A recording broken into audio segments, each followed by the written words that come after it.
एक चोखा मेला एक भक्त थे भगवान के, और वो बताते हैं कि वो निम्न जाति में थे। तो उनको मंदिर में जाना, पंढरपुर में मंदिर में जाना, अंदर जाना अलाउड नहीं था उस समय। प्रथा थी, बहुत सारी प्रथाएं थी हमारे देश के अंदर इस तरह की। तो एक दिन मन में भाव आया, वो थोड़ा बहुत काम करते थे, थोड़ा बहुत कमाते थे, घर का गुजारा चलता था उसमें। तो एक दिन मन में भाव आया उनके कि बाजार सब्जी लेने गए थे, सामने केले देखे, तो उनको लगा कि ठाकुर जी आज केला खाना चाहते हैं। तो उन्होंने सब्जी के पैसे के सारे केले ले लिए। अच्छा, सब्जी नहीं ली, हालांकि पैसे उतने ही सब थे कि भाव आया। हाँ, भाव आया। तो भाई सब्जी नहीं लेता हूँ, कोई बात नहीं, एक दिन बिना सब्जी के चल जाएगा, पर मेरे ठाकुर जी के मन में भाव आ रहा है कि केले खाने हैं ठाकुर जी को, तो ठाकुर जी के लिए केले ले लेता हूँ। तो केले लेकर के मंदिर के बाहर चले गए, अंदर जाना अलाउड नहीं था। तो बाहर से आवाज देने लगे कि ठाकुर जी केले खा लो, केले लो, केले ले लो ठाकुर जी। केला उठा के ठाकुर जी को आवाज देने लगे। अब वहां पुजारियों ने देखा और बाकी लोगों ने देखा, तो बाकी लोगों ने बोला कि अच्छा थोड़ा नाम जाप कर लेता है, थोड़ी भक्ति कर लेता है, तो इतना अधिकार समझता है कि ठाकुर जी यहां तेरा केला खाने आएंगे, चल भाग यहां से। उसे धक्के दे करके नीचे गिरा दिया।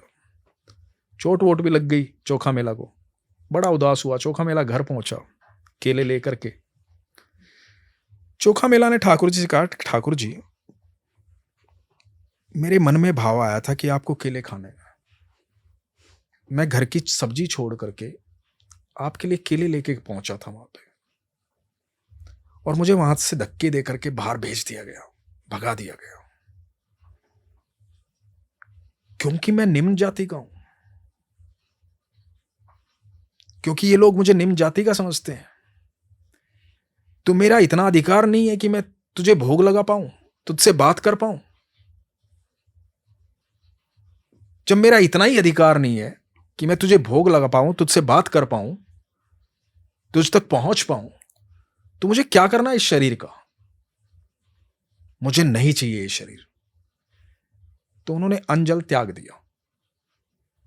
अब अंजल त्याग दिया तो रोते रहे, इस बात की शिकायत भगवान से करते रहे। ऐसा बताते हैं कि जब रात हुई तो ठाकुर जी आए। ठाकुर जी ने बोला, चोखा मेला ला तेरे केले तो खिला, भूख लगी है बड़ी जोर की। तो बोला कि अब क्यों आए हो प्रभु, अब किस लिए आए हो? देखो भक्त है, भगवान सामने दिख रहे हैं। जो भक्त अगाढ़ प्रेम रखता है ना सर, उसके लिए बड़ी विस्मित होने वाली बात नहीं होती भगवान का दिखना, क्योंकि वो हर पल देख रहा होता है ईश्वर को, हर क्षण देख रहा होता है, हर एक के भीतर देख रहा होता है, क्योंकि इतना प्रगाढ़ प्रेम करता है वो। तो भगवान को सामने देख रहा है, भगवान को बोल रहा है कि प्रभु अब क्यों आए? धक्के मरवा के वहां से भिजवा दिया, पिटवा दिया, बेइज्जती करवा दी, केले नहीं खाए। तो भगवान बोले, चोखा केले ही तो खाने थे, लोगों ने तरह तरह का भोग लगाया, पर मुझे केले खाने थे तेरे हाथ से, इसलिए कुछ खाया ही नहीं पूरा दिन। भूख लगी है बहुत जोर की, केले खिला दे। अब भक्त है, अपने हाथ से छील करके ठाकुर जी को केले दे रहा है।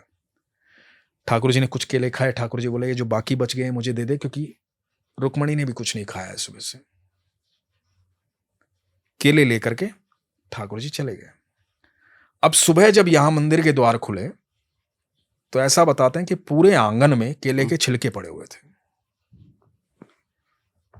तो पुजारी आए, पुजारी ने कहा कि ये केले के छिलके यहां कैसे, कौन मंदिर में घुसा, ताला लगा हुआ था, कौन आया मंदिर में, ये कैसे यहां केले के छिलके आ गए, किसने खाए यहां बैठ के केले मंदिर में? तो किसी एक ने बताया कि कल वो चोखा मेला आया था ना, उसको यहां से धक्के देके भगाया था, हो सकता है अपने अपमान का बदला लेने के लिए अंदर घुस गया और रात को चोरी से, और यहां बैठ के जानबूझ के खाए उसने केले। तो सब लोग इकट्ठा हुए, जाके चोखा मेला के घर गए और चोखा मेला को आकर के खूब तुड़ाई की, खूब मारा। चोखा मेला कह रहा है कि भाई मैं नहीं गया वहां पे, ठाकुर जी आए थे, ठाकुर जी ने केले खाए, ठाकुर जी लेके गए रुक्मणी जी के लिए। ऐसी बात क्यों मानेंगे लोग? पर भाई ऐसी बात कौन समझे, कौन माने, क्योंकि वो उनका अनुभव नहीं है ना, अनुभव तो चोखा मेला का है। अब चोखा मेला रोते रहे, बोले वाह प्रभु, पहले पिटवाया, अब ज्यादा पिटवाया, केले खिला दिए। पहले नहीं खिलाए थे इसलिए पिटवाया, अब और ज्यादा पिटवा दिया। केले भी खा लिए और पिटवा भी दिया। ये तो बड़ी गलत बात है ठाकुर। अब जब ये वापस लौटे मंदिर पे, तो ऐसा बताते कि मंदिर के द्वार बंद थे, बिना ताला लगे, सारे द्वार बंद थे, एक एक खिड़की बंद थी वहां की। इन्होंने पूरे धक्के लगाए खोलने के लिए, नहीं खुले। तोड़ने की कोशिश की, नहीं टूटे। ये सब हैरान हो गए कि मंदिर अंदर से कैसे बंद हो सकता है और खुल क्यों नहीं रहा है, धक्के देने पे हिल भी क्यों नहीं रहा है।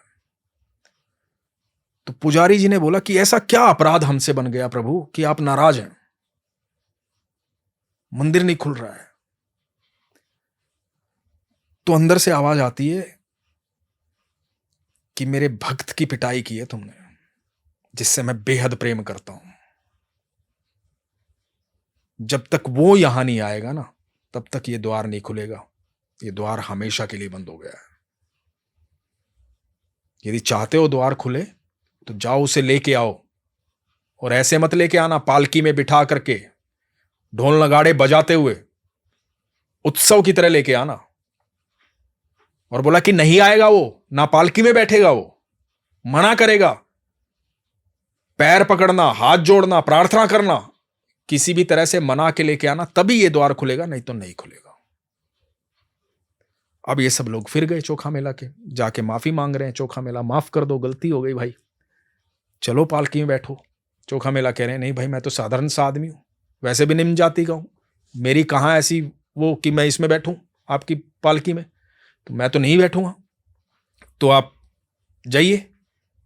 अब क्योंकि प्रभु ने पहले ही बोल दिया था नहीं मानेगा वो, अब इन्होंने तो दंडवत करना शुरू कर दिया चोखा मेला के सामने कि नहीं नहीं चलिए चलिए चलिए।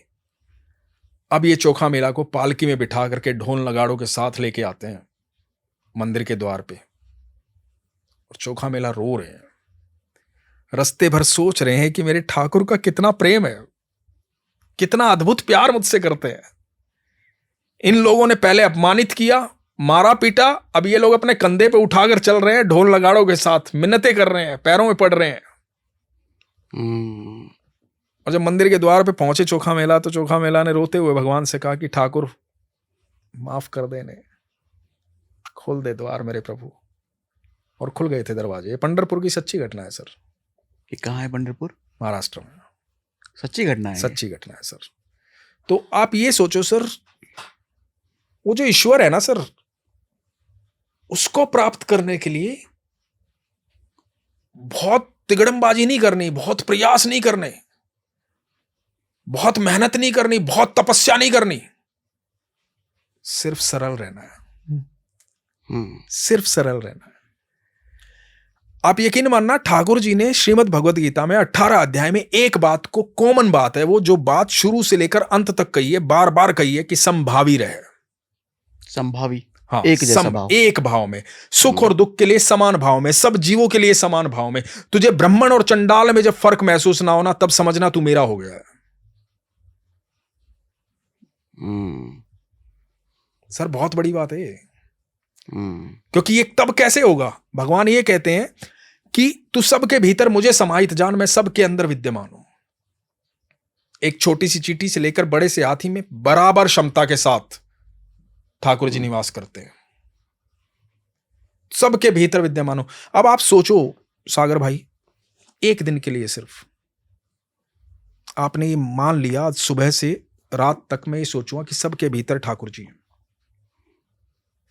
A to Z हर जीव के भीतर ठाकुर जी हैं। एक दिन के लिए मान लिया आपने, सबके लिए रिस्पेक्ट आ जाएगी, सबके लिए रिस्पेक्ट आ जाएगी, संभाव आ जाएगा। कैसे? स्वीकार्य भाव आ जाएगा। कैसे? आप जब जाओगे, आपको 10 लोगों के बीच में किसी ने अपमानित कर दिया, अब आपका भाव क्या है कि सबके भीतर ठाकुर जी हैं, तो अपमानित करने वाले कौन हुए? ठाकुर जी। आप आगे गए, किसी व्यक्ति ने सबके बीच में सम्मानित कर दिया, आपका भाव क्या है? सबके भीतर ठाकुर जी हैं। सम्मानित करने वाले कौन हुए? ठाकुर जी। ठाकुर जी। तो सर एक्चुअली आपके साथ हो वही रहा है, आपके साथ हर पल वही घटित हो रहा है जो आप डिजर्व करते हैं, क्योंकि करने वाले सब ठाकुर जी हैं। सर जब उनसे प्रेम हो जाता है ना तो बस वो दिखाई देने शुरू हो जाते हैं, उससे पहले दिखते नहीं है वही। यदि सोचो कि मैं अनुज होता, ये रमेश होता, ये विजेंदर होता, ये फला होता, ये ढिकड़ा होता, वो होता, वो होता, वो होता, हम ये कहते हैं ना कि मैं उससे प्यार करता हूं, उससे प्यार करता हूं, उससे प्यार करता हूं, ये मेरा है, ये मेरा है, ये मेरा है। सर हम जिंदगी भर झूठ बोलते हैं। सर इनडायरेक्टली हम सब ईश्वर से बहुत प्रेम करते हैं, इनडायरेक्टली। जब विश्वास आ जाता है तो वो डायरेक्टली हो जाता है, तब दिखना शुरू हो जाता है, तब चीजें सॉल्व हो जाती हैं। अब कैसे इनडायरेक्टली? देखो, आपने कहा कि मैं इससे बहुत प्रेम करता हूं, कुछ दिन के बाद ये मर गया, ठीक है, आपका कोई मित्र है, आपका कोई जानने वाला है, कुछ सालों के बाद, 10 साल, 20 साल, 50 साल के बाद वो मर गया। आपने पहला कर्म क्या किया? उसके मरते ही सबको सूचना की। अकेले वो कर्म नहीं किया, 10 लोगों को इकट्ठा किया और सबको बोला कि भाई सांस पूरी हो गई, चलो उठाओ, अंतिम संस्कार करके आते हैं। यदि आपका उससे प्रेम था तो फिर उसका अंतिम संस्कार क्यों किया? उस शरीर को रखना चाहिए था ना आपको, हमेशा हमेशा के लिए, क्योंकि आपका प्रेम था ही नहीं उसके साथ। आपका प्रेम था उसके भीतर जो अविनाशी है, परम पिता परमेश्वर जो श्री कृष्ण है, उससे प्रेम था आपका, बट इनडायरेक्टली था। जैसे ही कृष्ण ने उस शरीर को छोड़ा, आपने उस शरीर को नकार दिया। जब तक कृष्ण भीतर है आप स्वीकार कर रहे हैं,